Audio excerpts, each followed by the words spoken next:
The camera opens with a peaceful shot of a quiet, rural neighborhood. Picture-perfect rolling fields stretch out to the horizon, and a classic ranch house stands at the center of it all.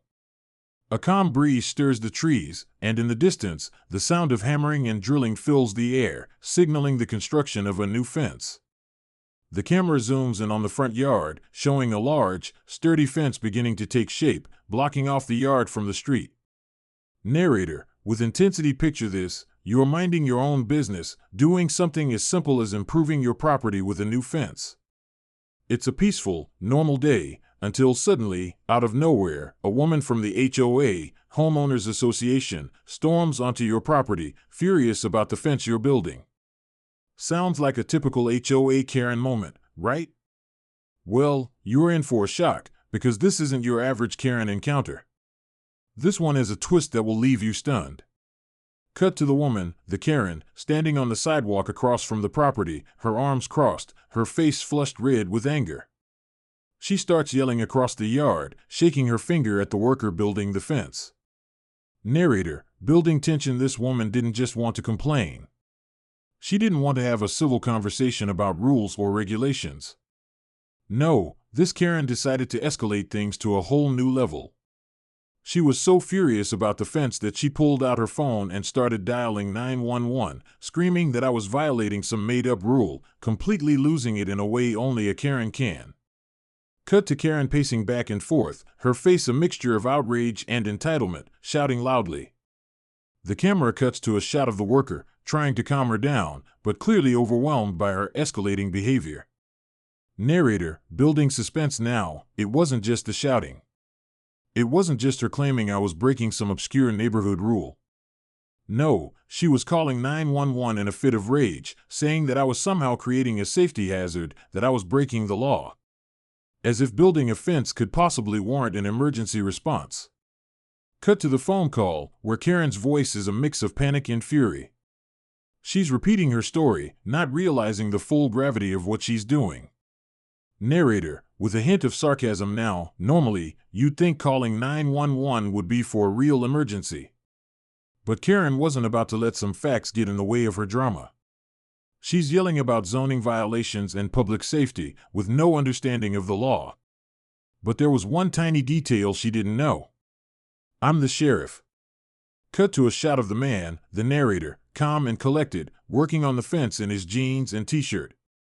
His sheriff's badge is subtly visible in his shirt pocket, giving a clear indication of who he really is. Narrator, dramatic pause, with a grin. Oh yes, you heard that right. What started as a routine day of fence building turned into something much, much bigger. A confrontation between me and Karen that would put every HOA showdown you've ever seen to shame.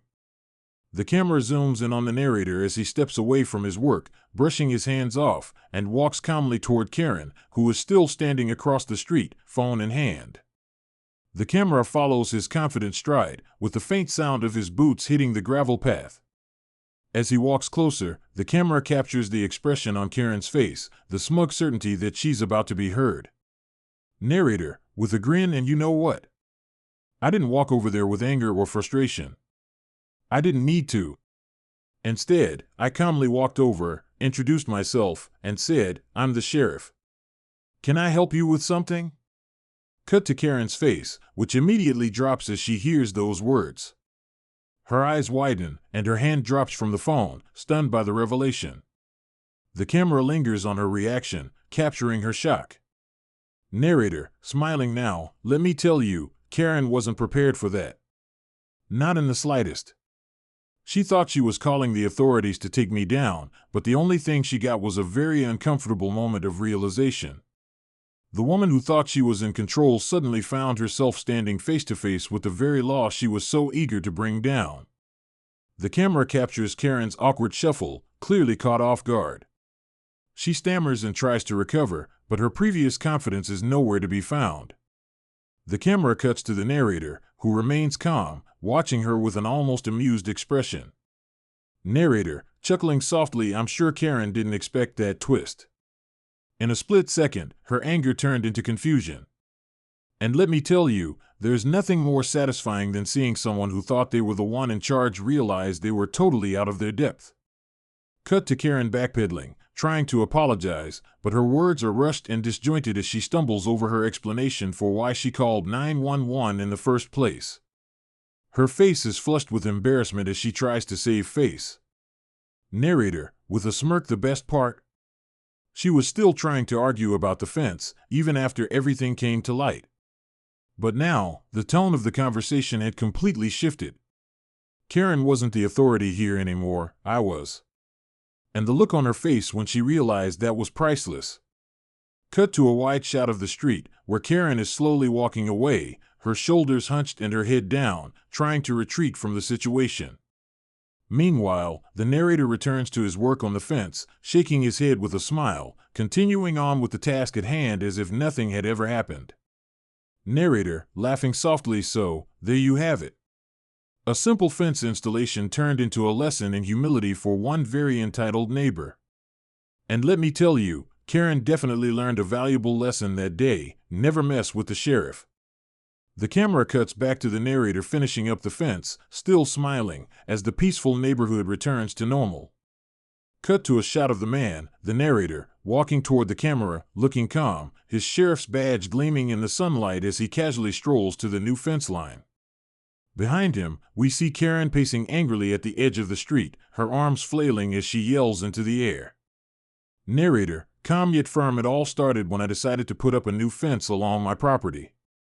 It wasn't anything too extravagant, just a simple boundary to keep my ranch organized, maintain some privacy, and maybe add a little curb appeal. But, of course, it caught the attention of the HOA. You see, in my neighborhood, the HOA is basically the local law when it comes to what you can and can't do on your property. And that's when I met Karen, the self-appointed queen of neighborhood rules and regulations. The camera cuts to Karen's face as she glares from the sidewalk, hands on her hips, shaking her head. Her eyes narrow in frustration as she watches the construction proceed, her patience clearly wearing thin.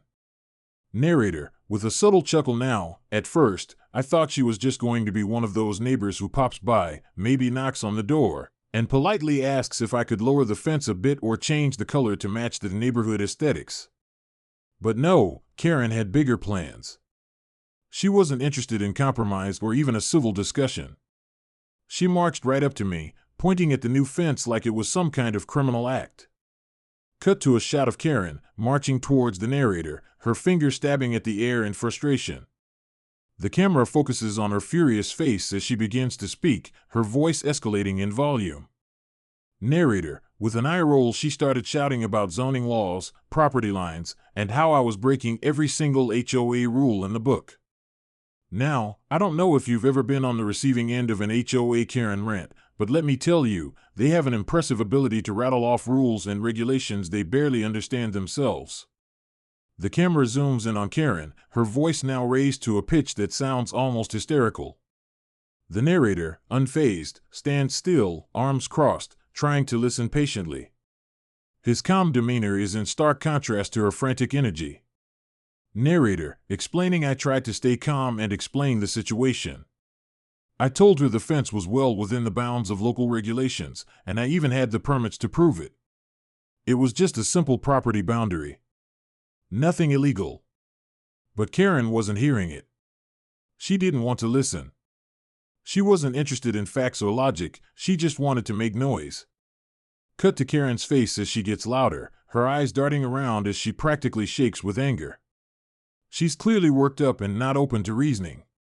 Narrator, with a slight smirk. At this point, I figured it might just be a one-time complaint. You know, the usual HOA drama. Maybe I'd have to make a few adjustments, but she'd eventually cool off. But no, Karen wasn't satisfied with just a verbal confrontation. She started threatening me, saying she'd call the HOA lawyers, that I'd be facing huge fines, that I was ruining the neighborhood's aesthetic. She was relentless. The camera shows Karen, still ranting, her voice rising higher and higher. She suddenly stops, pulls out her phone, and begins dialing 911. Narrator, with a touch of sarcasm, and then, she did something I didn't see coming. She called 911. Yeah, you heard that right. I mean, come on, when's the last time you had to dial 911 because someone built a fence? Now, I'm not saying I've had my fair share of neighborhood disputes, but usually, you don't call the cops over something like this. But Karen was already in full-blown panic mode. She was screaming into the phone that I was breaking the law and creating a public safety hazard. I almost had to stifle a laugh. Cut to Karen, standing across the street, holding her phone up to her ear. Her voice shakes with panic as she speaks into the phone, describing the so-called emergency with every bit of exaggerated drama she can muster. Narrator, grinning, amused. It was surreal. She's describing my fence like it's some kind of dangerous construction project, when in reality, it was a well-planned and perfectly legal addition to my property. But she was so wound up that she couldn't see reason. She was convinced that her version of the story was the truth, and that I was somehow breaking the law. Cut to a close-up of Karen, her voice trembling as she argues with the 911 dispatcher, completely unaware of the irony of the situation. The camera slowly zooms out to show the calm, collected narrator standing nearby. Narrator, with a knowing grin. What Karen didn't know was that 911 wasn't going to be able to help her. Not when I'm the sheriff. The camera cuts to a shot of the narrator, now standing confidently, a hint of amusement in his expression as he watches Karen frantically pace around, still on the phone with 911. Narrator, with a chuckle at this point, I couldn't help but smile. She thought she was calling the authorities to take me down, but what she didn't realize was that the only thing she was about to do was make things a whole lot more interesting. The camera zooms in on the sheriff's badge subtly tucked into his shirt pocket. The juxtaposition of Karen's panic and the narrator's calm demeanor is clear. Narrator, dramatic pause. I guess she wasn't expecting the twist. Because, when it comes to the law, well, sometimes, it's good to know who you're really calling for help. The scene fades out, leaving the audience hanging, eager to find out what happens next. The scene shifts to a wide shot of the peaceful neighborhood, lush lawns, calm streets, and the distant sound of birds chirping. But at the heart of the peaceful scene, Karen stands in sharp contrast, ranting on the phone with 911.